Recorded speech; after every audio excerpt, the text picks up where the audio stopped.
Hello and welcome to Shikara Academy's UPSC Mains PYQ series. In this live series, we are discussing all the GS mains questions asked by UPSC over the past years. And in this today's session, we will be discussing the 2023 GS paper 1 from question number 16 to question number 20. So starting our discussion with question number 16, that is the first question of the day. Why did human development fail to keep pace with the economic development in India? Now it is a 15 marker question that we have to answer in 250 words. Quite a straightforward question, and mapping it with the syllabus, we can see that it has been asked from the subject of society, and the topic is mainly poverty and developmental issues. So it is talking about the development issues. We have to give the reason why there is a gap between economic development. Like India has achieved quite a bit economic development. We have reached the 4 trillion economy mark, but still the on the parameters of human development, we are lagging behind. This human development is not able to keep pace with the economic development, and as a result, there has been a gap between the economic development as well as the human development. We have to give reasons for that. So seeing the approach for such an answer is that in introduction, we give the context of the question. We provide a relevant contextual introduction, and then we connect that introduction with the body. Then in the body of the answer, we mainly address the demand of the question by, and here the demand says we have to write the reasons for the gap between the economic development as well as the human development. We have to list all those reasons in quite a comprehensive way.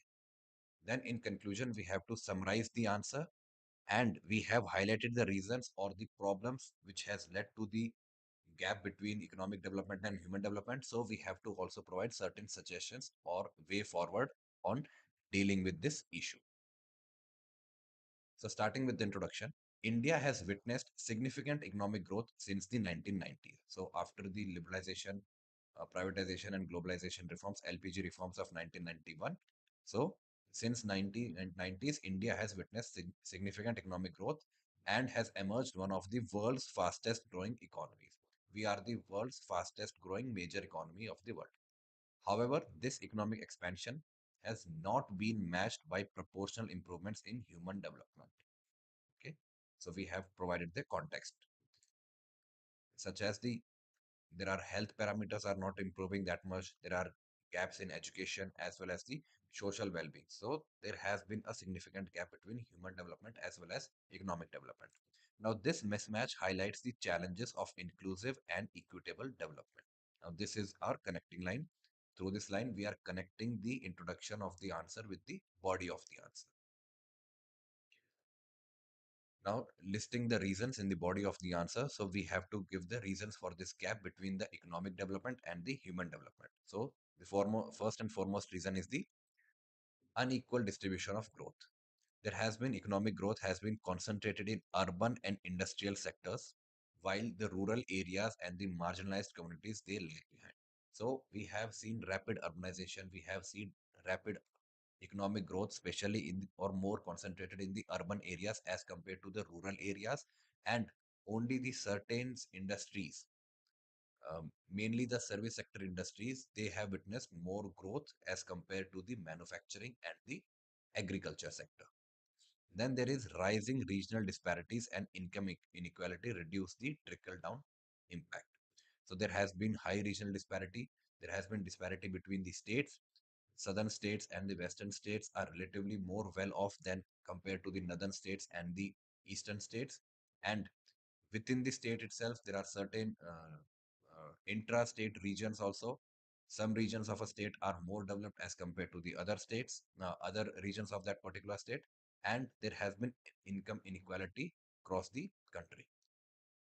The second reason is inadequate investment in social sectors.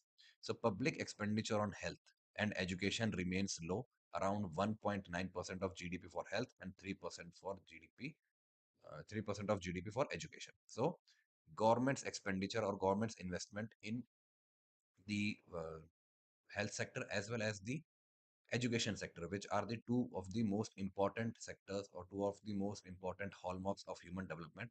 So governments expenditure on these sectors is very less or insufficient.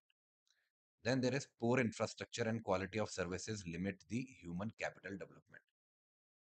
In the education field, in the field of education as well as in the human development, there has been very poor infrastructure and there is have been a grave lack of the quality of services there. Then there are employment challenges. Growth has been driven by capital intensive sectors like IT and services, which create the fewer jobs. So, as discussed earlier, there are certain service sector led sectors like the IT and services, which are more capital intensive, but they create fewer jobs. So, the money input is more, but the employment aspect is less. And there has been informal employment continues to dominate with the limited job security and social benefits. Indian economy, there are in Indian economy there are examples of informal employment which is more than the regular or the formal employment. Moreover, there has been an issue of the jobless growth in the country.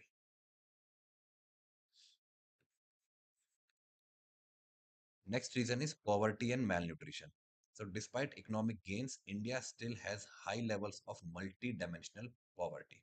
Okay. Then malnutrition, especially among the young children and women, hampers the long-term human development. Finally, there are governance and implementation issues. So leakages, corruption mainly, and inefficiency in welfare schemes, they weaken the policy outcomes. So bureaucratic inefficiency and corruption from top to bottom is the reason why these welfare schemes are not able to achieve their desired or outcomes. Then there is lack of focus on skill development and social inclusion exacerbates these disparities. Now, after discussing all the reasons or the problems why there has been a gap between the economic development and human development, now in conclusion, we have to summarize the answer what we have written and also provide certain suggestions or a forward-looking or way forward line. So we can write in conclusion that economic growth alone does not guarantee human development. India's experience show that without adequate investment in health, education, nutrition, and social equity, growth remains jobless and exclusive. Okay, and our aim should be that this exclusive growth should be more of inclusive growth. Now, what this requires, bridging this gap requires inclusive policies. We require inclusive policies, stronger welfare delivery, higher efficiency, and people-centric growth strategies to ensure that economic prosperity translates into the human well-being. So moving on to the next question, that is question number 17. From being net food importer in 1960s, India has emerged as a net food exporter to the world. Provide reasons. A 15-mark question that we have to answer in 250 words. Quite a straightforward question. Mapping it with the syllabus, we can say more or less it has been asked from the subject of geography. Mainly it is a question of economy or agriculture, but it was asked in GS paper 1, so we can categorize it in the subject of geography. Okay. And we have to give the reasons starting from 1960s till now. So in 1960s, India was a net importer of the food, and in 21st century, now India is the net food exporter to the world. What happened? What were the reasons which facilitated this change? So the approach that we'll be taking is that in introduction, we will give the context of the answer and connect it with the body.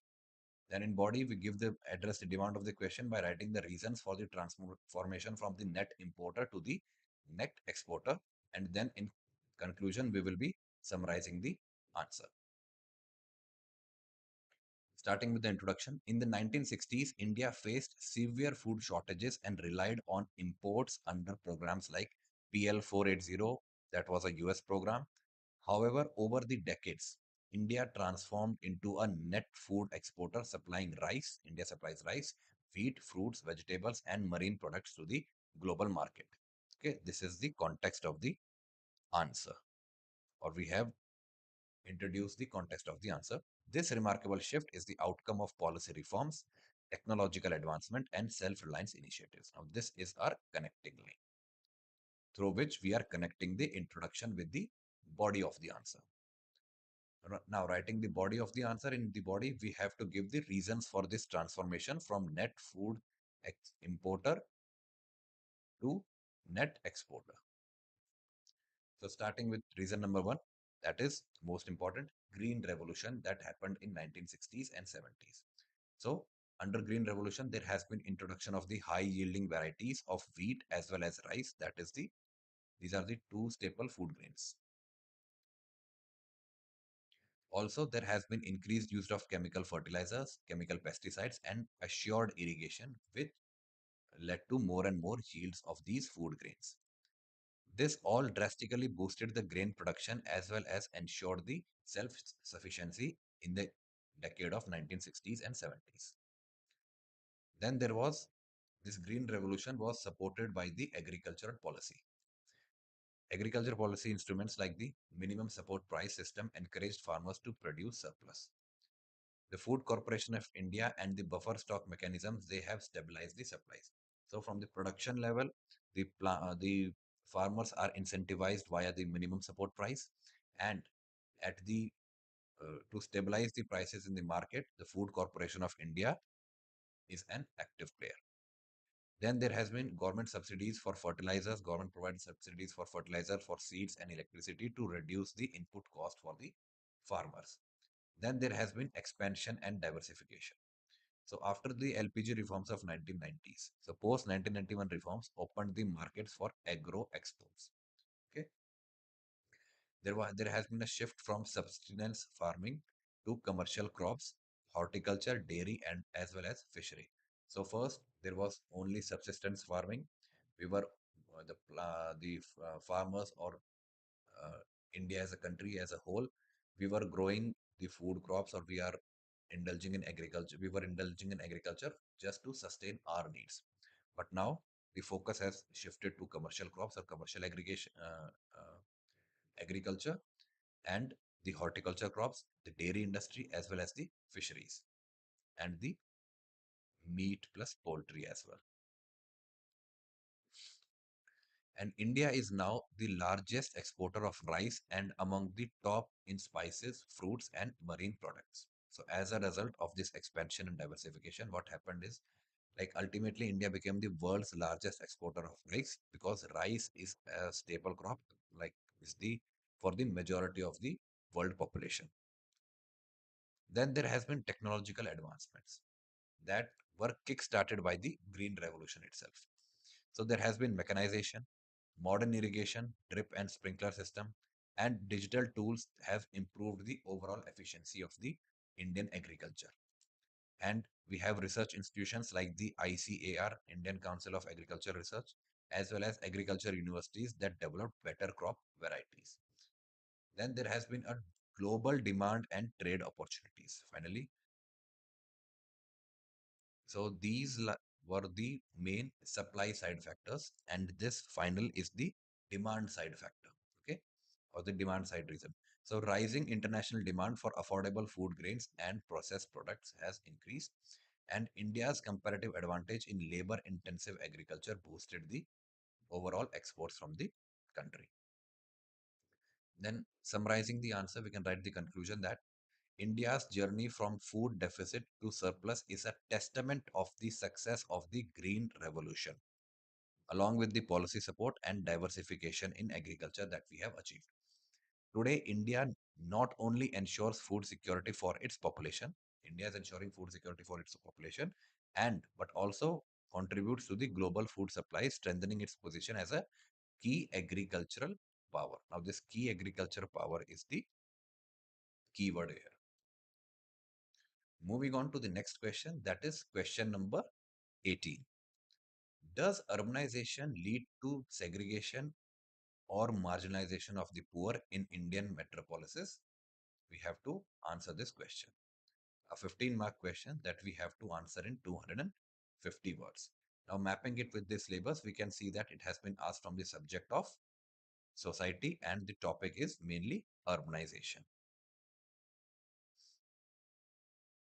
Now, seeing the approach, in introduction, because it is a question that has been asked on the topic of urbanization. So in introduction, we will be describing the urbanization in India. Then in body, we address the demand of the question. Now it is asking us to answer whether the urbanization has led to the segregation or no. So we cannot just write yes or no. Okay, we have to give reasons, like how this urbanization, we have to agree to the statement. See, you cannot deny the statement that UPSC has asked in the mains question paper. Okay, UPSC's you cannot negate the entire statement. So in support of that statement, okay, you have to give reasons like how urbanization leads to the segregation and the marginalization. Then in conclusion, we have to summarize the answer, and then we have to provide a way forward, because in the body of the answer we are discussing about the reasons, or we are discussing the limitations or shortcomings of urbanization because it has led to segregation and marginalization. So how can we rectify it? That we can answer in the that we can write a line about it in the conclusion. So starting with the introduction, so urbanization is often considered as the driver of growth, modern infrastructure, and better opportunities. However, in in Indian context, rapid and unplanned urbanization has also deepened the social as well as economic divides in the country. The urban poor, particularly migrants, they face exclusion from resource and opportunities, leading to segregation and marginalization in the metropolitan areas. Okay. Then we have to address the demand of question by writing the how urbanization leads to segregation and marginalization, especially in the large metropolises. Okay. So we have to give reasons. First is the spatial segregation. So rising land prices is forcing the poor people to live in slums, to live in unauthorized colonies and in the peri-urban areas, or that is the periphery of the cities. The elite residential zones and the gated communities further isolate them. So nowadays we can see the builder colonies as well as the gated complex, the gated communities, the high-rise residential apartments. All of them are gated and they further isolate the poor and the marginalized people. Then there has been access to basic services. So there has been inadequate water, sanitation, healthcare, and education in slums that perpetuate the poverty cycle. So in the areas, in the unauthorized colonies, there has been no proper provision of water, sanitation, healthcare, and the problems they keep on persisting. Then the poor often lack access to formal housing, pushing them into unsafe settlements. Thirdly, there has been employment challenges. So urban growth generates more informal and low paid insecure jobs for the migrants. So as the economy of the cities, it is growing. It creates more informal, irregular and low paid insecure type of jobs for these migrants, mainly of domestic helps, security guards, delivery partners. So such type of jobs, they are increasing in the cities, but they are very informal, low paid and insecure jobs. Then there has been lack of skills and exclusion from the high value industries that marginalize the poor people economically. Fourthly, there has been social exclusion. So migrants, they face discrimination based on class, caste, gender, and region of origin. And nowadays, in the cities like Mumbai, or in sometimes instances I have been in the south, Bangalore also. So issue over the language. Then there has been absence of identity documents and political representation, which further weakens their voice. Now, these migrants, they do not have any political representation in their areas that they have migrated to, because they do not have votes in these areas. Their landlords or the local people of the area, or they make sure that these people do not get the political representation, or they do not get the voter ID card registered in the metropolitan cities. Then there has been displacement and gentrification. Large infrastructure projects and beautification drives often displace the slum dwellers without the adequate rehabilitation. For all the beautification stuff or infrastructure development in the cities, if they occur, so what happens is they just displace these slum dwellers or the unorganized or the illegal colonies. Then the urban planning prioritizes middle class interest over the inclusive development. So, in conclusion, we can summarize the answer and we have to give certain ways in which this problem can be rectified. So, while urbanization offers opportunities, no doubt urbanization offers opportunities, but it has disproportionately benefited the middle as well as the upper classes as compared to the lower classes. The poor or the lower class remain spatially segregated, economically vulnerable, and socially marginalized in the Indian cities. Now, this is the summary of the answer. Then we have to give the forward looking or the way forward, that is to make urbanization inclusive. Policies must focus on affordable housing, number one, skill development so that they can get the employment, social security, as well as participatory urban governance. So they should have a political voice. They should be enhanced with skills so that they can find employment opportunities.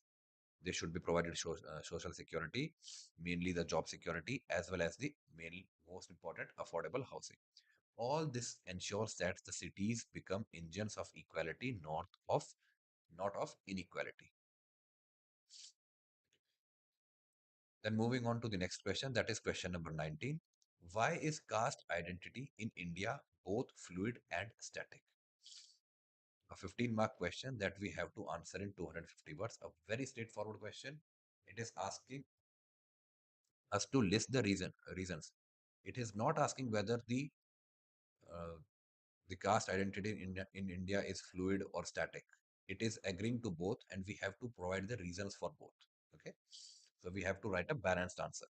So mapping it with the syllabus, we can see that it has been asked from the subject of society, and the topic is salient features of Indian society, because caste system is one of the salient feature of Indian society. Then, so taking a look at the approach of this answer. So in introduction, we describe the caste system in India. Then in body of the answer, we write the reasons for caste being static and for reasons for the caste being fluid. And then in conclusion, we summarize the answer. So starting with the introduction, so caste has been a central feature of Indian society for centuries, shaping social hierarchy, economic opportunities, and political mobilization. In contemporary India, in today's India, caste identity is paradoxical. Paradoxical how? That it remains static in some dimensions. In some dimensions, it is static, but in some other dimensions, it has become fluid. Or we can say that it has been a transition journey, mainly from static to fluid. Earlier, it was very static, very rigid. Now it is like more and more of fluid, or it is evolving. The caste system or the in Indian society is evolving from more static to more fluid. Now we have to give reasons why the caste identity is static. First is the deep rooted social hierarchy. So historical norms of purity, pollution, endogamy, they continue to maintain rigid caste boundaries even in the contemporary times. Second is the marriage and kinship. So caste endogamy largely persists. Okay, so people, especially when the cases is of arranged marriages, they prefer to marry within their own castes, and that makes making caste static in personal and family life.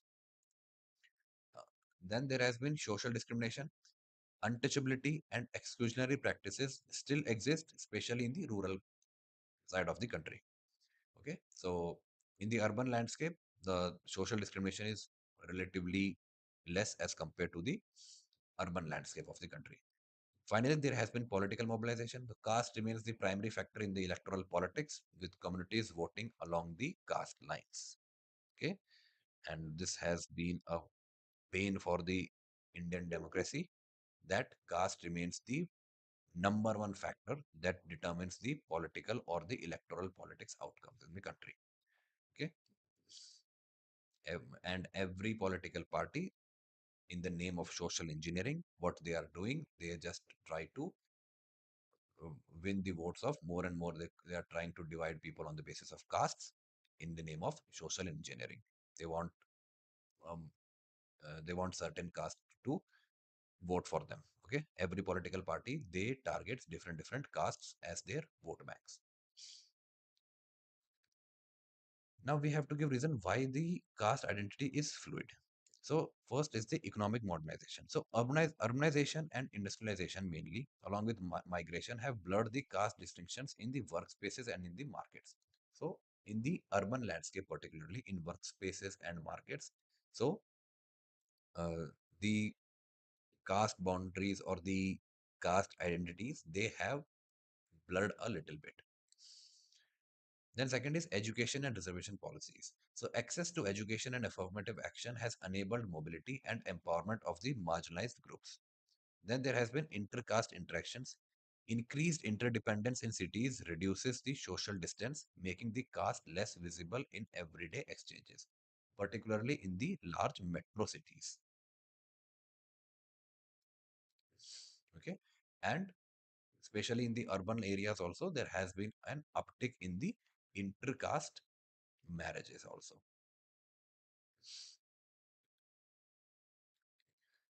Finally, there are changing aspirations. So youths increasingly identify them as professionals, as on the basis of education and class rather than the rigid caste labels.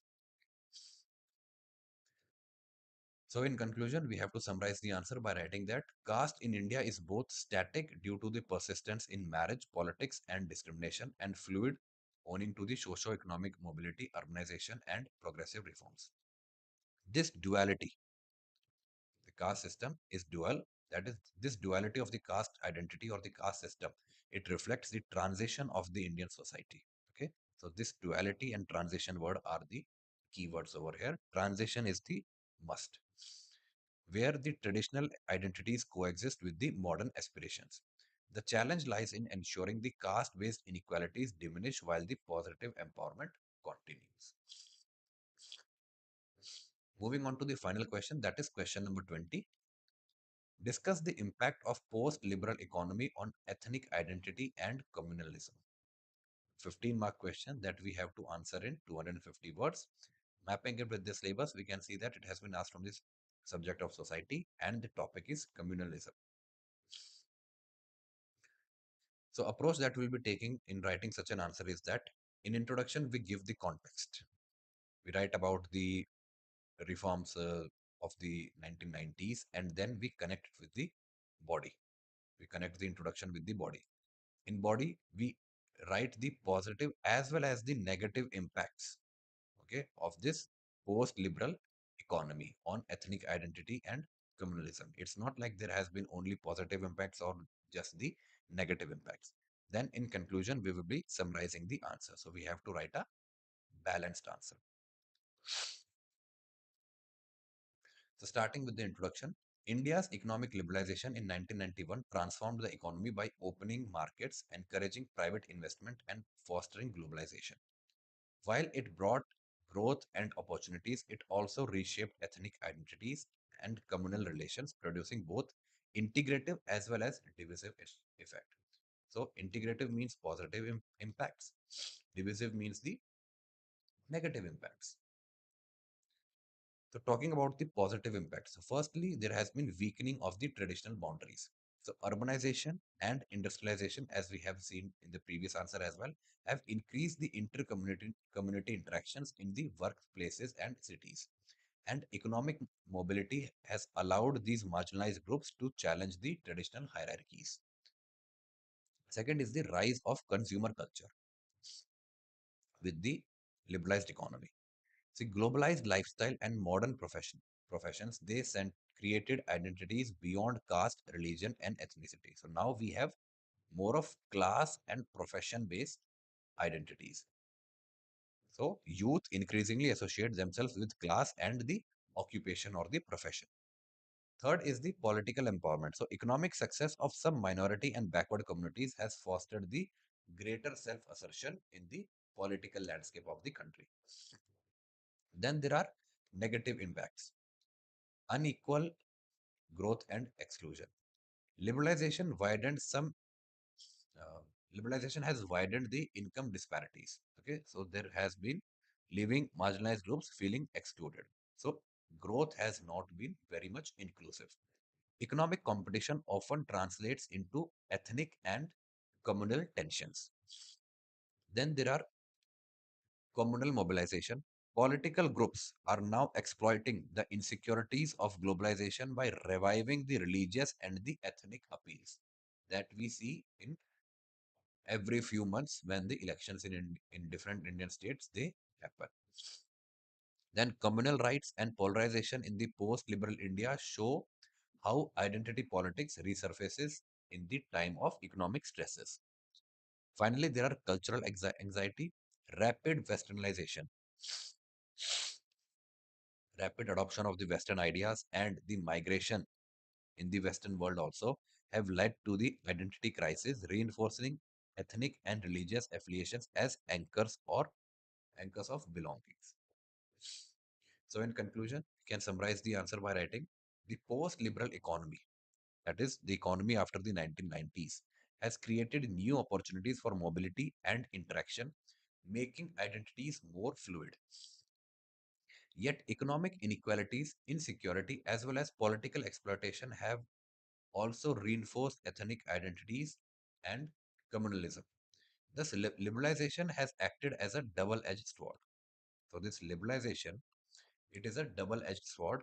It has integrated society economically while fragmenting it socially. Okay. The PDF of these model answers will be available to you on Shikara Academy